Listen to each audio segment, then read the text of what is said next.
Digital electronics में एक बहुत ही इम्पॉर्टेंट टर्म है, बहुत ही इम्पॉर्टेंट फेनोमेनन है जिसे कहते हैं रेस अराउंड कंडीशन। तो आज हम पढ़ेंगे रेस अराउंड कंडीशन और मास्टर स्लेव फ्लिप फ्लॉप क्या होता है, हम ये भी जानेंगे। इससे पहले कि इसका डिस्क्रिप्शन हम बताएं या जानें, उससे पहले हम जान लेते हैं कि रेस अराउंड कंडीशन जो है वो एक सीक्वेंशियल सर्किट चैप्टर में आपको देखने को मिलेगा और एक फ्लिप फ्लॉप के ऑपरेशन में होने वाला ये एक प्रकार का डिफ़िकल्टी है जिसकी रेमेडी हमें करनी पड़ेगी। यानी एक तरह का डिसऑर्डर है। हम जितने भी इक्विपमेंट बनाते हैं या डिवाइसेस बनाते हैं, सर्किटरीज बनाते हैं, तो उसमें कुछ डिमेरिट्स हो जाता है या कोई ड्रॉबैक आ सकता है।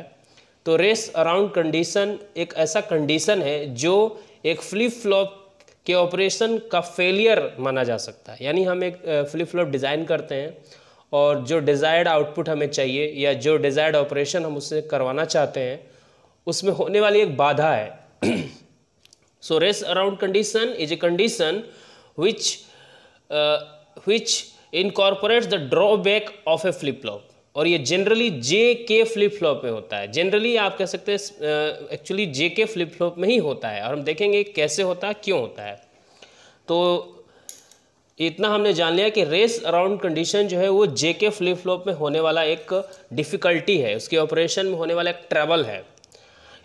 नाउ अब हम इसको समझने की कोशिश करेंगे और इस समझने से पहले मैं एक एनालॉजी देना चाहूँगा आपको, जिससे आपको ज़्यादा इसका इंसाइट क्लियर हो जाएगा कि रेस अराउंड कंडीशन का फिजिकल मतलब क्या है, फिजिकल सिग्निफिकेंस क्या है। अगर हम फिजिकल सिग्निफिकेंस को समझ लेते हैं कि इसका एक इंसाइट, इसका एक इंट्यूशन अंडरस्टैंडिंग हमको मिल जाता है, तो हम बहुत आसानी से बोल सकते हैं कि जेके फ्लिप फ्लॉप में जो रेस अराउंड कंडीशन हो रहा है उसका मतलब क्या है। क्योंकि टेक्निकली और फ्लिप फ्लॉप या इलेक्ट्रॉनिक्स के सेंस में अगर हम इसको समझेंगे तो हो सकता है हमें ज़्यादा कॉम्प्लिकेटेड लगे। इसलिए इस कॉम्प्लिकेशन को थोड़ा सिंप्लीफाई करने के लिए मैं आपको एक एग्जाम्पल दूंगा, एक रियल लाइफ टाइप का एग्जाम्पल दूंगा, जिससे आपको इसका बहुत ही प्रैक्टिकल मतलब समझ में आएगा कि रेस अराउंड कंडीशन क्या है।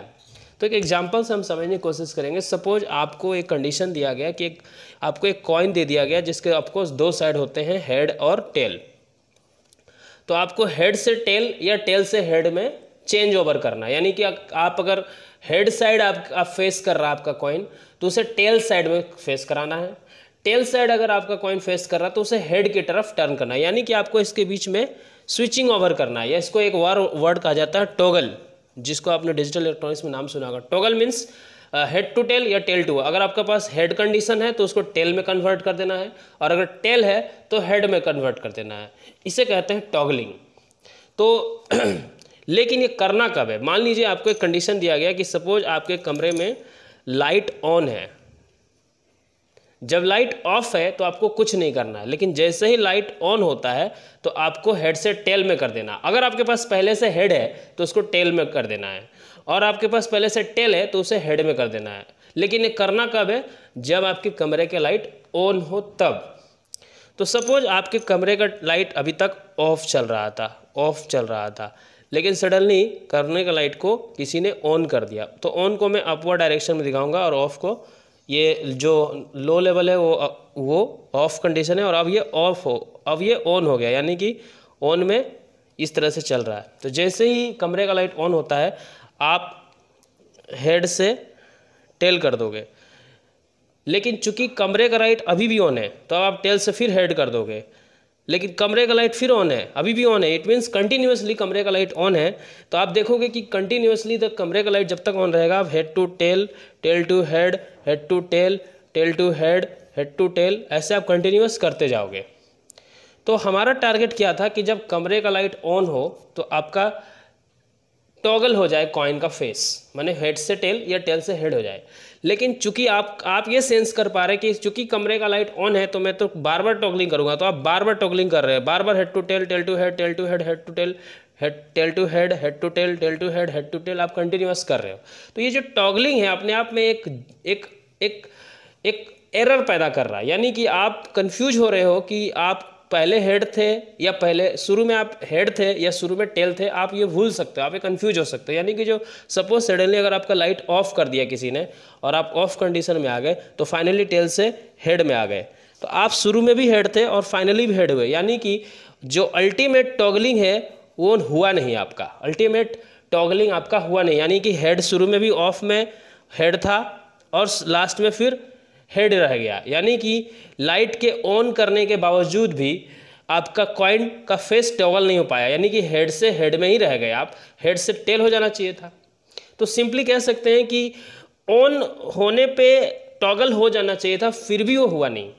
या दूसरा केस ये भी मान लो कि इत्तेफाक से या कोइंसिडेंस ऐसा होता है कि head to tail, tail to head, head to tail, tail to head, last में फिर आपका टेल हो जाता है, फिर भी आप श्योर नहीं हो सकते हैं कि हेड से टेल हुआ है या कहीं गलती से टेल से टेल ही तो नहीं हो रह गया वापस।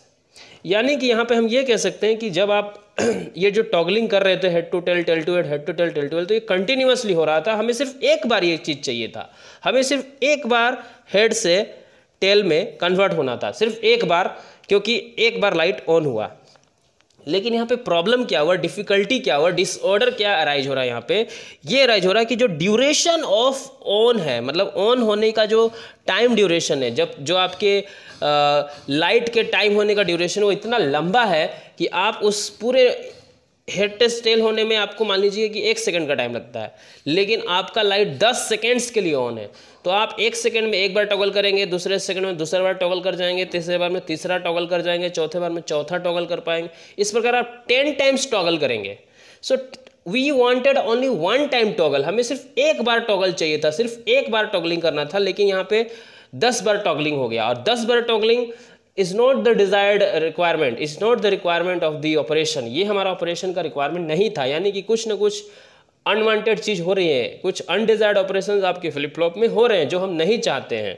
तो प्रॉब्लम ये है कि जो ड्यूरेशन ऑफ दिस ऑन है, ये ऑन होने का जो ड्यूरेशन है लाइट का, वो और चेंज करने में जितना टाइम लग रहा वो, इस दोनों का रिलेशनशिप मैटर करता है। सपोज एक दूसरा एग्जांपल लेते हैं कि लाइट को आपने ऑन किया और इमीडिएटली आपने ऑफ कर दिया, यानी कि एक तरह से एज ट्रिगरिंग बोलते हैं जिसको डिजिटल इलेक्ट्रॉनिक्स में आपने पढ़ा होगा, कि फटाक से मैंने इमीडिएटली ऑन किया और इमीडिएटली ऑफ कर दिया। तो आपने हेड से टेल किया और टेल करते ही आपको पहले ऑफ मिला था, फिर लाइट ऑफ हो गया, लाइट शुरू में ऑन था, शुरू में लाइट ऑफ था, उसके बाद अचानक से ऑन हुआ, उसके बाद इमीडिएटली फिर से ऑफ हो गया। तो आपको पहले ऑफ था और जैसे ही ऑन मिलेगा आप हेड टू टेल टॉगल करोगे और फिर दोबारा आपको ऑफ मिल जाएगा। तो ऑफ कंडीशन आपको मिल जाने से आप टॉगलिंग फिर बंद कर दोगे। लेकिन जो ऑन होने का कंडीशन है वो इतना इंस्टेंटेनियस है, इतना शॉर्ट ड्यूरेशन का है, इतना ज़्यादा क्षणिक समय का है, इतना शॉर्ट पीरियड का है कि आप हेड टू टेल सिर्फ एक बार करोगे और एक बार ही करना हमारा रिक्वायरमेंट है। तो इसका मतलब ये होता है कि जो कंडीशन है आपके टॉगल होने का, वो कंडीशन यानी कि of course that is in terms of time हम देखेंगे कि वो कितना है। अगर ये टाइम ड्यूरेशन में लंबा होगा तो आप हेड टू टेल टॉगलिंग बार बार करते रहेंगे and that is a trouble, that is not required, because हमें सिर्फ एक बार चाहिए। आप पूछ सकते हैं कि एक बार करने से और 10 बार करने में फर्क यही पड़ा था, मैंने बताया था जैसा कि हेड से फिर से वापस हेड में आ गए थे और आपको पता भी नहीं चला कि टॉगलिंग भी हो गया और हेड टू हेड भी आ गया। तो ये सब इस तरह की चीज़ें जो है हमें नहीं चाहिए।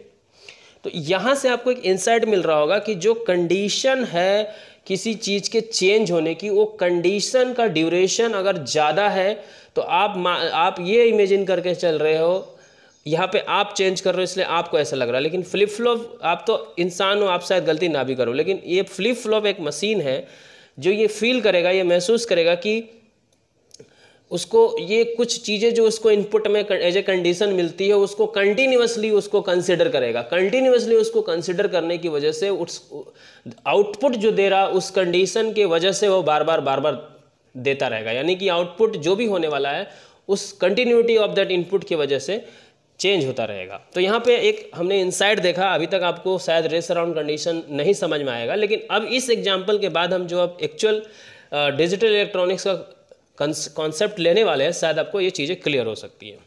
तो इससे पहले कि जेके फ्लिप फ्लॉप से रिलेटेड रेस अराउंड कंडीशन को हम समझे, जेके फ्लिप फ्लॉप का एक बेसिक आपको याद दिलाना चाहूँगा कि जेके फ्लिप फ्लॉप काम कैसे करता है।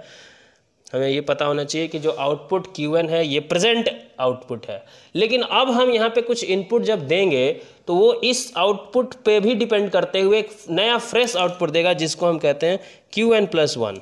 तो जो नेक्स्ट आउटपुट होता है Qn+1, जो नेक्स्ट आउटपुट होता है वो क्या होता है, अगर हमने क्लॉक पल्स को ऑफ रखा है, क्लॉक नहीं दिया अभी तक, क्लॉक अगर नहीं दिया फिर तो कोई फ़र्क ही नहीं पड़ेगा आउटपुट पे, लेकिन अगर हमने क्लॉक दे दिया यानी कि जैसे ही क्लॉक दिया क्लॉक को हम ऐसे एरो से दिखाएंगे, और अगर हमारा इनपुट 0 0 है तो आउटपुट में कोई चेंज नहीं होगा, मतलब प्रीवियस आउटपुट ही नेक्स्ट आउटपुट के रूप में निकल के वापस आएगा।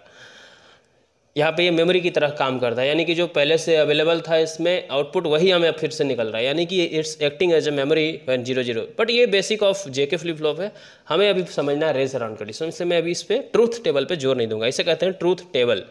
अगर 0 1 है तो आपको 0 मिलेगा, फिर से क्लॉक दिया 1 0 अगर कंडीशन आपने दिया तो 1 मिलेगा, और फिर से आपने क्लॉक दिया अगर दोनों को 1 1 कर दिया तो QN बार, यानी कि जो नेक्स्ट आउटपुट है वो प्रीवियस का कॉम्प्लीमेंट होगा, यानी कि 0 है तो 1 मिलेगा इस बार, और पहले से अगर 1 था तो अब 0 मिलेगा, यानी कि इसी को कहते हैं टॉगल्ड आउटपुट मिलता है। टॉगल्ड मीन्स अगर पहले हेड था तो अब टेल मिलेगा, और पहले टेल था तो अब हेड मिलेगा, पहले 0 था तो अब 1 मिलेगा, पहले 1 था तो अब 0 मिलेगा। The output will be टॉगल्ड।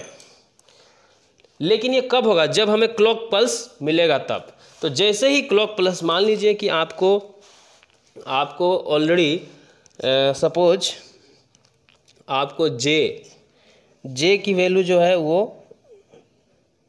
1 दे दिया आपने, कंटिन्यूसली 1 दिया है, के की वैल्यू भी कंटिन्यूसली 1 दिया है, और क्लॉक पल्स जैसे ही गया, और क्लॉक पल्स समझ लो बहुत लंबा है, ड्यूरेशन इसका लंबा है तो जो आउटपुट होगा यानी कि Qn + 1 होगा, वो पहले से 0 था तो 1 मिलते ही 1 हो जाएगा। उसके बाद 1 जब जितना देर के लिए इसका प्रोपेगेशन डिले, यानी कि there is a propagation delay, यानी कि जो इनपुट देंगे, फ्लिप फ्लॉप को इनपुट देते हैं, सपोज ये फ्लिप फ्लॉप है, फ्लिप फ्लॉप को आपने इनपुट दिया है time suppose at 0, but output immediately तो नहीं निकलेगा, it will take certain time. Suppose T1 पे इसका आउटपुट निकला, आपने जैसे ही इनपुट दिया इमीडिएटली आउटपुट तो नहीं निकलेगा, कुछ डिले के बाद निकलेगा, यानी इंटरनल कुछ इंटरनल डिले होंगे। Delay means it's not actually delay means it's taking certain time to operate और to function. The internal circuitry में कुछ डिले होता है, जिसको प्रोपेगेशन डिले कहते हैं। तो T0 पे आपने इनपुट्स दिए हैं और T1 पे आपके आउटपुट्स निकले हैं, तो T1 - T0 जो होगा वो TPD होता है, यानी कि प्रोपेगेशन डिले, यानी कि इतने ड्यूरेशन के बाद आउटपुट चेंज हो जाएगा। उसके बाद जैसे ही आउटपुट चेंज हो जाएगा, फिर से अब हम जो इनपुट्स अवेलेबल है वो अगेन फ्रेश इनपुट की तरह काम करेंगे, और फिर TPD टाइम के बाद फिर आउटपुट चेंज हो जाएगा। फिर ये चेंज ऑफ आउटपुट जो होने के बाद, उसके बाद फिर से जो इनपुट्स यहाँ अवेलेबल रहेंगे तो फ्रेश इनपुट की तरह काम करेंगे, and like that it will continually it will repeat. तो यहाँ पे प्रॉब्लम यही होता है कि आप एक बार जे दे देते हैं 1, के दे देते हैं 1, ये 1 हो गया है, ये भी 1 हो गया है, क्लॉक भी 1 हो गया है, तो जो आउटपुट होगा मतलब नेक्स्ट आउटपुट जो होगा वो भी, मान लो सबसे पहले 0 था इनिशियली, सपोज इनिशियली 0 था तो वो टॉगल करके 1 हो जाएगा, और वो थोड़ा देर बाद होगा, जो कि कुछ time duration it will take, but मैं उसको एक्सप्लिसिट दिखा नहीं रहा हूँ। उसके बाद इतने TPD के बाद जब आउटपुट 1 हो जाएगा तो ये फिर सेंस करेगा, इट विल सेंस कि अगेन सपोज इतने ड्यूरेशन के बाद ये फिर सेंस करेगा कि J is 1, K is 1, clock is also 1, तो ये फिर इन तीनों को 1 सेंस करते ही ये टॉगल हो जाएगा, यानी कि अब 0 हो जाएगा। उसके बाद उसके टाइम ड्यूरेशन के बाद, इतने टाइम ड्यूरेशन के बाद फिर से ये सेंस करेगा, it will again sense that suppose this 1, sense करेगा कि ये फिर से 1 है, this is again 1, this is again 1, और इतने देर के बाद ये फिर से टॉगल हो जाएगा, और ये टॉगल करके फिर 1 हो जाएगा। Like that again it will sense TPD time के बाद फिर से सेंस करेगा कि ये भी 1 है, ये भी 1 है, ये भी 1 है, तो ये फिर से इसकी वजह से टॉगल हो जाएगा, ओके, और ये उतने TPD टाइम तक फिर वो देगा रिजल्ट।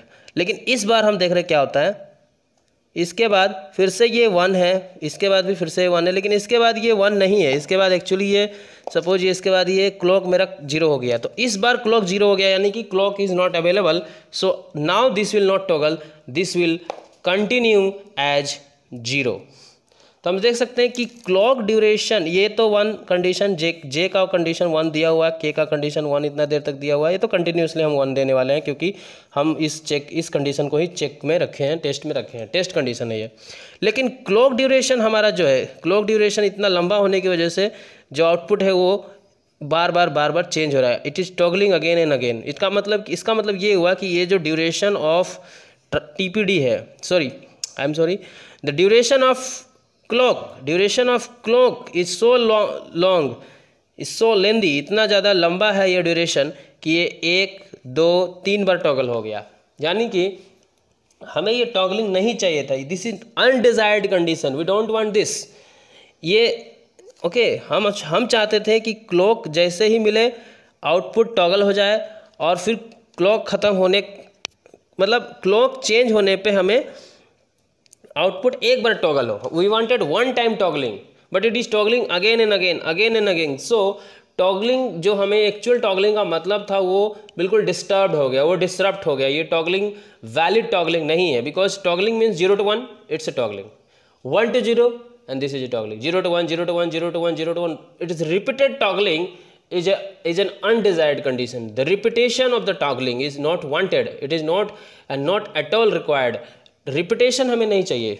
तो यानी कि अगर हम क्या करें, अगर हम क्लॉक को एक एज ट्रिगरिंग जैसा कंडीशन बनाए, यानी कि इमीडिएटली क्लॉक आए और क्लॉक ऑफ हो जाए, और क्लॉक अगेन और इमीडिएटली ऑफ से ऑन हो, और ऑन का जो ड्यूरेशन हो वो as minimum as possible, as little as possible हो, इतना कम ड्यूरेशन के लिए हो कि टॉगलिंग जो टीपीडी का टाइम मिलता है वो इसको सेंस करते ही 0 से 1 में जाए और 1 ही रह जाए, क्योंकि इसको फिर नेक्स्ट क्लॉक इसको ऑफ मिले। यानी कि शुरू में ऑफ सेंस करते ही 0 है, ऑन सेंस करते ही 1 हुआ, फिर ऑफ सेंस करते ही टॉगल नहीं हुआ, यानी कि फिर 1 में रह गया। तो this is the required toggling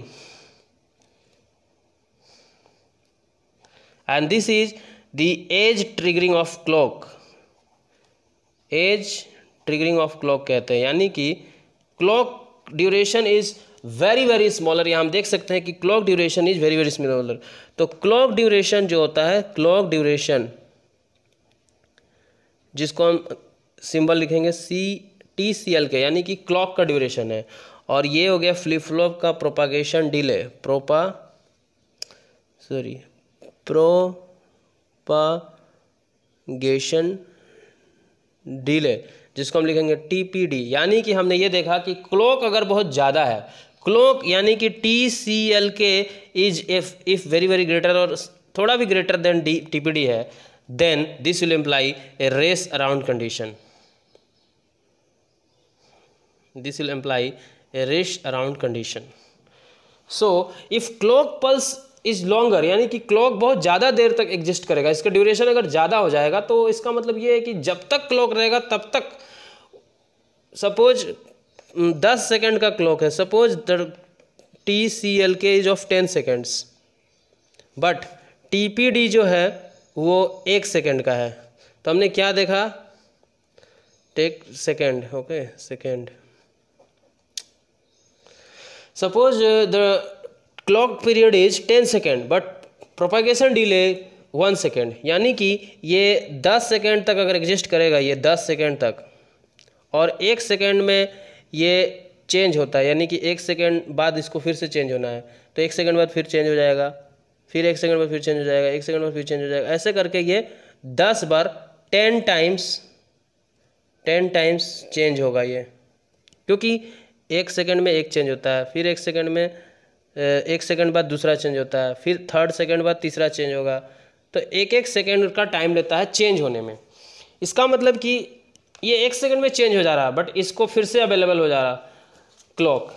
सो इसीलिए अगर मेरा ये क्लॉक बहुत ही शॉर्ट ड्यूरेशन का होगा, यानी कि टेंस टू 0, TCL के शुड बी टेंस टू 0, यानी वेरी स्मॉलर ड्यूरेशन का होगा, तो TPD यानी कि इसको जैसे ही इसको मिलेगा 1 सेकेंड तक एग्जिस्ट करते हुए, 1 सेकेंड बाद 1 सेकेंड चेंज होगा, और 1 सेकेंड बाद देखेगा कि फिर से ये क्लॉक उसको अवेलेबल नहीं है, क्लॉक तो बस यहाँ पे अवेलेबल था, clock is not available, so it will continue. So we can say that 0 to 1 की जो टॉगलिंग है वो सिर्फ एक बार हो रही है, यानी कि this is a valid toggling, this is A required toggling 0 to 1। मैं हमेशा 0 से 1 का एग्जाम्पल ले रहा हूँ, it can be 1 to 0 also. Suppose 1 था 0 हो गया, सो 1 से 0 का भी 1 से 0 भी हो सकता है, 0 से 1 भी हो सकता है। I am just taking example like that.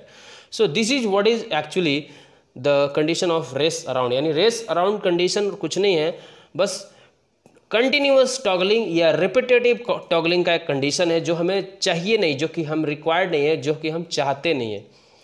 तो इसके लिए क्या देखा हमने कि जो TCL के यानी कि क्लॉक ड्यूरेशन है वो बहुत ही स्मॉलर होना चाहिए अगर हम अवॉइड करना चाहते हैं। तो अब हम देखेंगे कि क्या है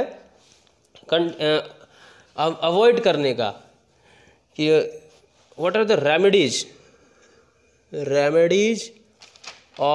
रेमेडीज ऑफ अवॉइडिंग और remedies of clock race around condition.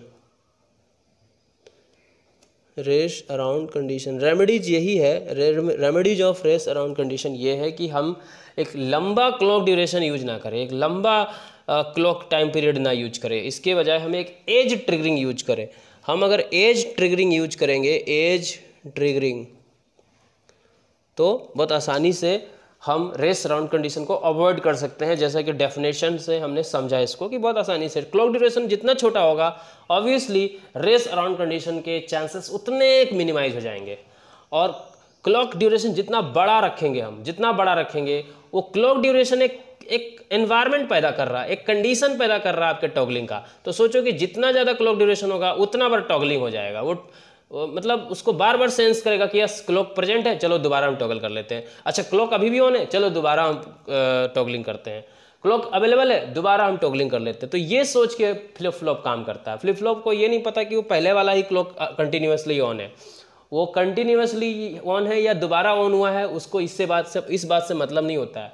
Flip flop बस ये सोचता है कि हाँ ऑन है, लेट अस टॉगल, ऑन है, लेट अस टॉगल। तो वो ऑन होने का ड्यूरेशन ही मैटर कर रहा है, वो ऑन होने का जो टाइम पीरियड है, यानी कि जितना देर तक ऑन रहेगा क्लॉक, वही फैक्टर बन जा रहा है रिपीटेटिव टॉगलिंग का। तो उसको हम मिनिमाइज कर देंगे। एक और तरीका है कि अगर हम एज ट्रिगरिंग ना यूज करें, लेकिन फिर भी हम नॉर्मल टाइम ड्यूरेशन, मतलब क्लॉक पीरियड के टाइम ड्यूरेशन को हम ध्यान नहीं देना चाहते हैं, क्लॉक पीरियड के टाइम ड्यूरेशन पे हम कंट्रोल नहीं कर सकते, हमारा कोई कंट्रोल नहीं है, बोला गया कि भाई ये फिक्स है क्लॉक, इसी टाइम पीरियड का तुम्हें क्लॉक यूज करना है, तो भी हम रेस अराउंड कंडीशन को अवॉइड कर सकते हैं। लेकिन एक स्पेशल सर्किटरी बनाना पड़ता है, और उसी स्पेशल सर्किटरी मतलब स्पेशल फ्लिप फ्लॉप डिज़ाइन करना पड़ता है, एक स्पेशल फ्लिप फ्लॉप डिज़ाइन करना पड़ता है। हमने ऐसा फ्लिप फ्लॉप पढ़ा है, डी फ्लिप फ्लॉप पढ़ा है, तो एक्चुअली जेके फ्लिप फ्लॉप में ही रेस अराउंड कंडीशन होता है, बट उसी जेके फ्लिप फ्लॉप को थोड़ा सा कॉम्प्लिकेट करके मॉडिफाई कर देंगे हम थोड़ा सा, और उसी मॉडिफिकेशन के बाद जो एक थोड़ा सा सोफिस्टिकेटेड टाइप का एक हमें फ्लिप फ्लॉप मिलेगा, उसी फ्लिप फ्लॉप में, मतलब उस फ्लिप फ्लॉप में रेस अराउंड कंडीशन नहीं होगा, और हम बहुत आसानी से समझ सकते हैं कि क्यों नहीं होगा। और उसी फ्लिप फ्लॉप को कहते हैं मास्टर स्लेव फ्लिप फ्लॉप। तो हम एक मास्टर स्लेव फ्लिप फ्लॉप अभी देखेंगे। मास्टर स्लेव फ्लिप फ्लॉप क्या होता है? मास्टर स्लेव फ्लिप फ्लॉप जिसमें कि रेस अराउंड कंडीशन होने का चांस को हम घटा सकते हैं या मिनिमाइज कर सकते हैं। तो हमने ये देखा ध्यान से अभी कि क्लॉक का ड्यूरेशन ही मैटर कर रहा है। आउटपुट मेरा आया एक बार, और उस एक बार आउटपुट आने के बाद वही क्लॉक अभी भी उसको मिले जा रहा, तो फिर से वो आउटपुट फिर से टॉगल कर जाएगा। तो यहाँ पे हम देख सकते हैं क्लॉक का ही यहाँ पे एक ब्यूटीफुल हम एक चीज़ देखेंगे कि क्लॉक को हम क्या कर रहे हैं ताकि क्लॉक के लॉन्ग ड्यूरेशन का कोई साइड इफेक्ट हमारे आउटपुट पे ना पड़े। तो हम 2 फ्लिप फ्लॉप लेंगे, 2 जेके फ्लिप फ्लॉप यहाँ पे लेंगे, Q, this will be Q, तो इसको हम 0 इसको 1 ले लेंगे, क्योंकि जब भी हम ज़्यादा काउंटिंग करते हैं डिजिटल में तो 0 से स्टार्ट करते हैं। तो पहला फ्लिप फ्लॉप के लिए 0 0 0 एंड दिस विल बी 0 1, ये बार हो गया, ठीक है। जेके इनपुट, इसके आउटपुट को इसके इनपुट में जोड़ देंगे, ठीक है, सिंपली, और इसका आउटपुट मिलेगा। एक और इसमें होता है, this is not as simple as that, इसके आउटपुट को क्रॉस कनेक्शन किया जाता है इसके साथ, इसके के के साथ, और इसके आउटपुट को इसके जे के साथ इसको क्रॉस कर देंगे, ठीक है। तो यहाँ पे ये जे, इसका जे हो गया, इसका के हो गया, बहुत सिंपल है। इसमें अब एक छोटा सा ध्यान देने वाली बात क्या है, अब हम क्लॉक का कनेक्शन करेंगे, यही यहाँ पे डिफरेंट है। जो क्लॉक होगा यहाँ पे, क्लॉक पल्स, उस क्लॉक को, दोनों क्लॉक को हम जोड़ देंगे, लेकिन डायरेक्टली नहीं जोड़ेंगे। सपोज यहाँ पे क्लॉक कुछ हम दे रहे हैं तो ठीक उसी टाइम पे इसका एक नॉट गेट यानी इन्वर्टेड क्लॉक इसको देंगे। इससे सिंपल मतलब है कि जब यहाँ पे ऑन पल्स देंगे, यानी कि सपोज यहाँ इस क्लॉक को हम ऑन करना चाहते हैं, तो at the same time this will be if suppose 1 signal 1 देंगे, इसको ऑफ ऑन करेंगे तो ठीक इधर में 0 जाएगा और इसको ऑफ कर देगा। इसका मतलब जब ये फ्लिप फ्लॉप काम कर रहा होगा तब ये फ्लिप फ्लॉप ऑफ होगा, मतलब इसको क्लॉक नहीं मिल रहा होगा, और जब इस फ्लिप फ्लॉप को हम ऑफ करना चाहेंगे तब ये ऑन होगा। तो इससे सिंपल मतलब ये निकलता है कि clock is not available simultaneously at the input flip flop and at the output flip flop. मतलब साइमल्टेनियसली दोनों फ्लिप फ्लॉप पे क्लॉक अवेलेबल नहीं रहेगा। जब इसको मिलेगा क्लॉक तो उसमें इसको नहीं मिलेगा। इसका मतलब ये कि हमारा ऑपरेशन जब इसमें चल रहा होगा तो आउटपुट हमारा नहीं मिल रहा होगा, क्योंकि हमारा ये फ्लिप फ्लॉप ही ऑफ है, फ्लिप फ्लॉप का आउटपुट नहीं मिल रहा होगा, यानी there will be no change in the output. Output नहीं मिलने का मतलब है no change in the output. So as long as मतलब कितना भी लंबा पीरियड हो सकता है उस क्लॉक ड्यूरेशन का। तो as long as this flip flop यानी first flip flop, left hand side flip flop is receiving the clock signal, then at that duration or during that period of time outputs are not changing, outputs are fixed because this flip flop is off because of negative signal. सो इसका मतलब ये है कि जब ये मेरा operation actual input तो यहीं पे मिलेगा, एक्चुअल इनपुट जब मैं यहाँ दे रहा हूँगा तो उस समय पे ये मास्टर होगा, उस समय यही मालिक है पूरे इस फ्लिप फ्लॉप सर्किट, पूरे इस टोटल सर्किट का, इसलिए इसको मास्टर फ्लिप फ्लॉप भी बोलते हैं और इसको स्लेव फ्लिप फ्लॉप कहते हैं। This is master flip flop and this is slave flip flop, इसलिए मास्टर स्लेव कॉन्फ़िगरेशन कहते हैं। तो ये मास्टर ही कंट्रोल कर रहा है सब कुछ। जब ये ऑन होगा और ये जब ऑपरेट कर रहा होगा, जब मेन इनपुट मैं इसमें दे रहा हूँ और जब ये उसको क्लॉक दे रहा हूँ तो आउटपुट मेरा चेंज नहीं हो रहा होगा। लेकिन उसके बाद मैं इसको ऑफ कर दूंगा, अब मैं इसको ऑफ करने के बाद मेरा आउटपुट यहाँ से निकलेगा। तो इसका मतलब ये है कि मेरा आउटपुट जो है वो इस क्लॉक ड्यूरेशन के लेंदी होने की वजह से फ़र्क नहीं पड़ेगा, इसके आउटपुट पे इसका कोई डायरेक्ट इफेक्ट नहीं है। या कह सकते हैं कि इसका ड्यूरेशन अब 1 घंटा भी कर दो तो ये फ्लिप फ्लॉप तो ऑफ ही हो चुका है ना, अभी आराम से ये आउटपुट देगा। और कह सकते हैं कि जब हम इनपुट दे रहे होंगे तो उस समय सिर्फ इनपुट वाला फ्लिप फ्लॉप काम करके इनपुट का आउटपुट बना के रख लिया रहेगा, लेकिन बट जो आउटपुट देने वाला फ्लिप फ्लॉप है उसको क्लॉक ही नहीं मिल रहा तो आउटपुट कहाँ से देगा। यानी जब इनपुट दे रहे होंगे तो आउटपुट रुका हुआ रहेगा, और जब हम आउटपुट लेना चाहते हैं तो हमारा इनपुट वाला फ्लिप फ्लॉप ही बंद रहेगा। इसीलिए हमारा रेस अराउंड कंडीशन अवॉइड हो सकता है, रेस अराउंड होने के चांस बिल्कुल नलीफाई हो जाते हैं। तो this is a kind of configuration where we can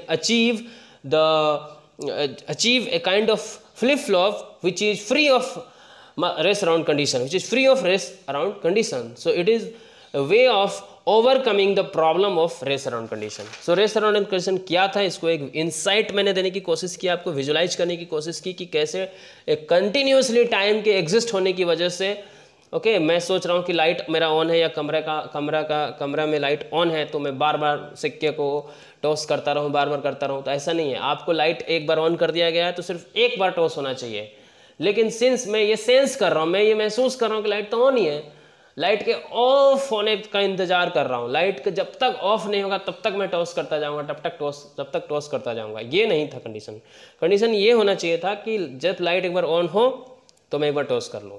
अब वो लाइट कितनी देर तक ऑन रहेगा कंटिन्यूअस, उससे मेरे को फ़र्क नहीं पड़ना चाहिए था, लेकिन फ्लिप फ्लॉप को उससे फ़र्क पड़ा।